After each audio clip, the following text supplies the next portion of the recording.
কোন হয় শৃংখল চলিহা? অসমখন শৃংখল চলিহা ব্যক্তিগত সম্পত্তি নহয়। শৃংখল চলিহাই যি ক'ব সেইটোৱে মিয়াই মানি নলয়। বীৰ লাচিত খানক উভতি ধৰিলে অসম সংখ্যালঘু সংগ্ৰাম পৰিষদে। মিয়াৰ ওপৰত কৰা অন্যায় অত্যাচাৰ বন্ধ কৰক, গৰজি উঠিল অসম সংখ্যালঘু সংগ্ৰাম পৰিষদৰ সভাপতি মহম্মদ আলী খালিফা। মন্তব্য আছে, শুনো আহক। লাচিত থানাই ইতিমধ্যে যিটো ঘটনা সংঘটিত কৰিলে, ই সম্পূৰ্ণ অসাংবিধানিক এটা অবৈধ ঘটনা কৰিলে। আৰু আটাইতকৈ পৰিতাপৰ আৰু দুখৰ বিষয় হৈছে যে লাচিত থানা এটা সংগঠন, তেওঁলোকে কি কৰে কি নকৰে সেইটো বাৰু পৃথক কথা, কিন্তু স্বয়ং মুখ্যমন্ত্ৰীয়ে কিন্তু লাচিত থানাৰ বিৰুদ্ধে এটা এষাৰ মাতো নামাতিলে বা যেন মানে দেখা গ'ল যে আওপকীয়াকৈ মানে মুখ্যমন্ত্ৰীয়ে বীৰ লাচিত থানাক যেন সমৰ্থনহে কৰিছে। আৰু এটা আটাইতকৈ ডাঙৰ কথা হৈছে লাচিত থানাই সেইসকল মানুহক নিৰাপত্তা দিবলৈ কোন বা লাচিত থানাৰ যিসকল নেতা কৰ্মী আছে তেওঁলোকে কৈ আছে যে তেওঁলোকক আধাৰ কাৰ্ড, পান কাৰ্ড, যিমানখিনি ডকুমেণ্টছ আছে, বৈধ ভাৰতীয় নাগৰিকৰ যিখিনি থাকিবলগীয়া ডকুমেণ্টছ, গোটেইখিনি ডকুমেণ্টছ তেওঁলোকক শ্ব' কৰিব লাগিব। আমাৰ প্ৰশ্ন হৈছে যে হুইচ শৃংখল চলিহা? শৃংখল চলিহা কোন যে তেওঁ এইসকল মানুহৰ নাগৰিকত্ব পৰীক্ষা কৰিবলৈ? গতিকে শৃংখল চলিহাৰ ওচৰত আমি দায়বদ্ধ নহয়। এইখন অসম শৃংখল চলিহাৰ ব্যক্তিগত সম্পত্তি নহয়। আৰু আমি যিবিলাক মানুহ কাম কৰিবলৈ যাব, শ্ৰমদান কৰিবলৈ যাব, সেইসকল মানুহ শৃংখল চলিহাৰ ঘৰত কাম কৰিবলৈ নাযায়। তেওঁলোকে চৰকাৰী স্কিমত কাম কৰিব। আৰু তেওঁলোকৰ যদি কোনো ডকুমেণ্টছ পাতি চাবলগীয়া আছে তেনেহ'লে অসম চৰকাৰে চাব, প্ৰশাসনিক বিষয়াসকলে চাব বা দায়িত্বত যিসকল বিষয়া নিযুক্ত হৈ আছে তেওঁলোকে চাব। তাকে নকৰি শৃংখল চলিহাই কৈছে বা তেওঁলোকৰ সেই কোম্পানীয়ে কৈছে যে আমাক তথ্য পাতি জমা দিব লাগিব। তেওঁলোকক আমি কিয় তথ্য পাতি দিম? আমাৰ নিজৰ এটা আত্মসন্মান আছে। গতিকে তেওঁলোকে যিবিলাক কথা কৈছে যে উজনি নামনিৰ পৰা লেবাৰবিলাক যাব লাগে, শ্ৰমিক যাব লাগে, কিন্তু আমি আহ্বান জনাম যে মুখ্যমন্ত্ৰী ডাঙৰীয়াই এটা বিবৃতি দিব লাগে ইয়াৰ ওপৰত যে যদি নামনিৰ পৰা উজনিলৈ যদি শ্ৰমিকসকল কাম কৰিবলৈ যায় তেওঁলোকৰ ওপৰত কোনো ধৰণৰ হাৰাশাস্তি কৰা নহয় আৰু তেওঁলোকৰ পূৰ্ণ নিৰাপত্তাৰ ব্যৱস্থা মুখ্যমন্ত্ৰীয়ে কৰিব বা প্ৰশাসনে কৰিব বুলি তেওঁলোকে দায়িত্ব সহকাৰে যেতিয়া মুখ্যমন্ত্ৰীয়ে ষ্টেটমেণ্ট দিব, তাৰপিছতহে আমি আমাৰ যিসকল মানে শ্ৰমিক আছে তেওঁলোকক আমি উজনি অসমলৈ কাম কৰাৰ কাৰণে আমি আহ্বান জনাম যে তেওঁলোকে উজনি অসমলৈ গৈ তেওঁলোকে কাম কৰিব লাগে। আচলতে এইটো অকল কামেই নহয়, এইটো তেওঁলোকে শ্ৰমদান কৰে তাতে। গতিকে এই যে যিবিলাক চৰকাৰী মানে আঁচনি আছে, সেই আঁচনিবিলাক সম্পূৰ্ণ কৰাৰ ক্ষেত্ৰত বা এই আঁচনিখিনি কাৰ্যকৰী কৰাৰ কাৰণে শ্ৰমিকৰ প্ৰয়োজন আছে। আজি মিয়া মুছলমানসকলে যি ধৰণে তেওঁলোকে কঠোৰ পৰিশ্ৰম কৰে, সেই পৰিশ্ৰমৰ মূল্য দিয়াৰ সলনি সেইসকলক মানুহক যি অপযশ দিয়া হ'ল, তেওঁলোকক যি ধৰণে অপমান কৰা হ'ল, সেই কথা কেতিয়াও আমি সহ্য কৰিব নোৱাৰোঁ। গতিকে আমি শ্ৰমিক বন্ধুসকলক আমি আহ্বান জনাইছোঁ যে আপোনালোকৰ ভাতমুঠিৰ কাৰণে আপোনালোকে কেতিয়াও নিৰ্লজ্জভাৱে এইসকল মানুহৰ ওচৰত আত্মসমৰ্পণ কৰিব নালাগে। আমাৰ কাম কৰাৰ কাৰণে এটা বাট বন্ধ হৈছে আৰু 10টা বাট খোলা আছে। আজি কেৰালা, কৰ্ণাটকত হাজাৰ হাজাৰ অসমীয়া যুৱকে তাত শ্ৰমদান কৰি তেওঁলোকে ইজ্জত সহকাৰে তাত তেওঁলোকে পইচা উপাৰ্জন কৰিছে। গতিকে আমি আমাৰ নামনি অসমৰ যিসকল মিয়া মুছলমান শ্ৰমিক আছে তেখেতসকলক আমি আহ্বান জনাম, যদি চৰকাৰে দায়িত্বপূৰ্ণভাৱে যদি তেওঁলোকে যদি আমাক এই উজনিলৈ কাম কৰাৰ কাৰণে আহ্বান নজনায় তেনেহ'লে কোনো শ্ৰমিকেই এই লাচিত থানাৰ কথামতে তেওঁলোকে কাম কৰিবলৈ তাত যাব নালাগে।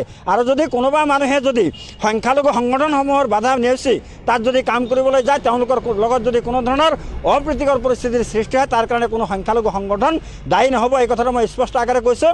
আৰু আমাৰ শ্ৰমিক বন্ধুসকলক আমি আহ্বান জনাইছোঁ যে উজনি অসমত এই বেইজ্জতি হৈ কাম কৰাতকৈ আপোনালোকে কেৰালা, কৰ্ণাটকত কাম কৰক। আৰু আমাৰ যিসকল শিক্ষিত শ্ৰমিক আছে তেখেতসকলক আমি আহ্বান জনাইছোঁ যে আপোনালোকে মিডল ইষ্টত কাম কৰিবলৈ যাওক।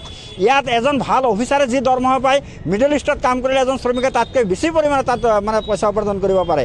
গতিকে সেই উজনি অসমৰ ওপৰত ভৰসা নকৰি আমাৰ শ্ৰমিক বন্ধুসকলক, আমাৰ যিবিলাক শিক্ষিত যুৱক আছে তেওঁলোকে যাতে মিডল ইষ্টত কাম কৰিবলৈ যায় তাৰ কাৰণে এটা ৰাস্তা ক্লিয়াৰ কৰিব লাগে।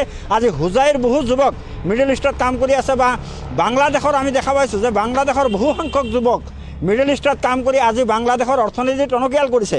গতিকে বিদেশৰ পৰা টকা উপাৰ্জন কৰি আনি অসমৰ অৰ্থনীতিত অৰিহণা যোগোৱাৰ কাৰণে মিয়া মুছলমান বন্ধুসকলক মই আহ্বান জনাইছোঁ, শ্ৰমিক বন্ধুসকলক মই আহ্বান জনাইছোঁ। কিন্তু কোনো কাৰণতেই এই শৃংখল চলিহা বা তেওঁৰ কোম্পানীৰ কথাত আমাৰ নামনি অসমৰ কোনো শ্ৰমিক তালৈ যাব নালাগে। যদি তাত শ্ৰমিক যাব লাগে তাৰ কাৰণে মুখ্যমন্ত্ৰী হিমন্ত বিশ্ব শৰ্মা ডাঙৰীয়াই আহ্বান জনাব লাগিব যে নামনি অসমৰ শ্ৰমিক উজনি অসমলৈ গৈ তেওঁলোকে কাম কৰিব লাগে বা শ্ৰমদান কৰিব লাগে। তেতিয়াহে আমাৰ শ্ৰমিকসকলৰ এটা ইজ্জত তেওঁলোকে ঘূৰাই পাব। তেওঁলোকৰ যি ইজ্জত হানি কৰা হ'ল, তেওঁলোকৰ আত্মসন্মানত যি ধৰণে আঘাত কৰা হ'ল, সেই আঘাতৰ এটা প্ৰতিবাদ হ'ব বুলি আমি ভাবিছোঁ। গতিকে নামনি অসমৰ কোনো শ্ৰমিক যাতে সেই শৃংখল চলিহা বা অন্যান্য যিসকল মানে নেতাকৰ্মী আছে তেওঁলোকৰ আহ্বানত যাতে ভুল নাযায়। আপোনালোকে জানে, আমিও অনুভৱ কৰিছোঁ যে আজি যিসকল ইটা ভাটাৰ মালিক আছে তেওঁলোকে লাখ লাখ কোটি কোটি টকা তেওঁলোকে বেংকৰ পৰা লোন লৈ তেওঁলোকে ইটা ভাটা খুলিছে। সেইসকলো নিবনুৱা যুৱক তেওঁলোকে নিজে কৰ্মসংস্থাপনৰ কাৰণে এটা বাট মোকলাই লৈছে, কিন্তু সেইসকল মানুহে 5 লাখ 6 লাখ 7 লাখ টকাকৈ দি তেওঁলোকে শ্ৰমিক লৈ গৈছিল। সেই শ্ৰমিকসকলক যে এনেকৈ মানে শৃংখল চলিহাতৰ কোম্পানীয়ে যে উভতাই পঠিয়ালে, মাৰপিট কৰিলে, তেওঁলোকক বেইজ্জতি কৰিলে, তাৰ কাৰণে সেই ইটা ভাটাৰ মালিক সন্থাই কি কৰিলে? তেওঁলোকে কি এটাও প্ৰতিবাদ নকৰিলে যে নাই এই শ্ৰমিকসকল আমাৰ ইয়াত কাম কৰে, তেওঁলোকক আমাৰ প্ৰয়োজন আছে, গতিকে সেই শ্ৰমিকসকলক কোনো ধৰণৰ অত্যাচাৰ কৰা নহ'ব। শৃংখল চলিহাৰ বিৰুদ্ধে তেওঁলোকে এষাৰ মাতো নামাতিলে। আজি তেওঁলোকে যিমানে কাকতি মিনতি নকৰক যে আমাৰ লোকচান হ'ব, আমাৰ ইটা ভাটা নচলিলে আমি বেংকৰ ঋণ পৰিশোধ কৰিব নোৱাৰিম, এইবিলাক কথা আমিও বুজি পাওঁ, আমিও অনুভৱ কৰোঁ, কিন্তু আমাৰ যি আত্মসন্মান, সেই আমাৰ আত্মসন্মানৰ প্ৰতি তেওঁলোকে কিয় দায়িত্ব নল'লে, তেওঁলোকে কিয় গুৰুত্ব নিদিলে, আমাৰ আত্মসন্মানৰ প্ৰতি তেওঁলোকে কিয় সহানুভূতি প্ৰকাশ নকৰিলে? গতিকে এনেকুৱা বহু প্ৰশ্নই আছে। গতিকে যদি আমাৰ নামনি অসমৰ শ্ৰমিকসকল তাত কাম কৰিব যাব লাগে, মই এটা কথাই কৈছোঁ যে হিমন্ত বিশ্ব শৰ্মা ডাঙৰীয়াই ইয়াৰ কাৰণে তেওঁ মানে পদক্ষেপ গ্ৰহণ কৰিব লাগিব। জিলা প্ৰশাসনে ইয়াৰ কাৰণে দায়িত্ব গ্ৰহণ কৰিব লাগিব যে যিসকল শ্ৰমিক নামনি অসমৰ পৰা উজনি অসমলৈ কাম কৰিব আহিব, কোনো এজন শ্ৰমিকৰ ওপৰত কোনো ধৰণৰ হাৰাশাস্তি কৰা নহয়। তেওঁলোকে যদি কোনোবা চুৰি ডকাইতি বা ধৰ্ষণৰ লগত যদি জড়িত হয়, তেওঁলোকক আইনগতভাৱে যিমানখিনি শাস্তি দিয়ে তাত আমাৰ ক'বলগীয়া নাই। আৰু যিজন মানুহ একচুৱেল কালপিট বা যিজন দোষী তেওঁক শাস্তি দিয়ক, কিন্তু তাৰ নামত যে তেওঁলোকে গোটেই জনগোষ্ঠীটোক তেওঁলোকে সেৱা প্ৰতিপন্ন কৰিব, গোটেই জনগোষ্ঠীটোক তেওঁলোকে মানে তুচ্ছ তাচ্ছিল্য কৰিব, গোটেই জনগোষ্ঠীটোক তেওঁলোকে মানে গালি গালাজ পাৰিব, এই কথাটো কিন্তু আমি কেতিয়াও মানি নলওঁ। এজন মানুহৰ কাৰণে এটা জনগোষ্ঠী কেতিয়াও বেয়া হ'ব নোৱাৰে, এজন মানুহৰ কাৰণে এটা ধৰ্মাৱলম্বী মানুহ কেতিয়াও বেয়া হ'ব নোৱাৰে। আজি ৰেপিষ্ট আজি হেৰি নাই নেকি? অন্যান্য জাতি জনগোষ্ঠীবিলাকৰ মাজত নাই নেকি? আজি অসমত সেই সিদিনাৰ পৰা যিমানখিনি ঘটনা হৈছে তাৰ 70% ৰেপিষ্ট কিন্তু অনা মুছলিম মানুহ। এই কথাটো তেওঁলোকে ভালদৰে জনা উচিত। গতিকে বিশেষ আমাৰ আহ্বান এটাই, নামনি অসমৰ শ্ৰমিক বন্ধুসকললৈ আমাৰ আহ্বান, তেওঁলোকে যাতে নিজৰ আত্মসন্মান বিসৰ্জন দি কোনো কাৰণতে যাতে এইসকল নেতাৰ কথাত ভুল গৈ উজনি অসমলৈ নাযায়। ধন্যবাদ।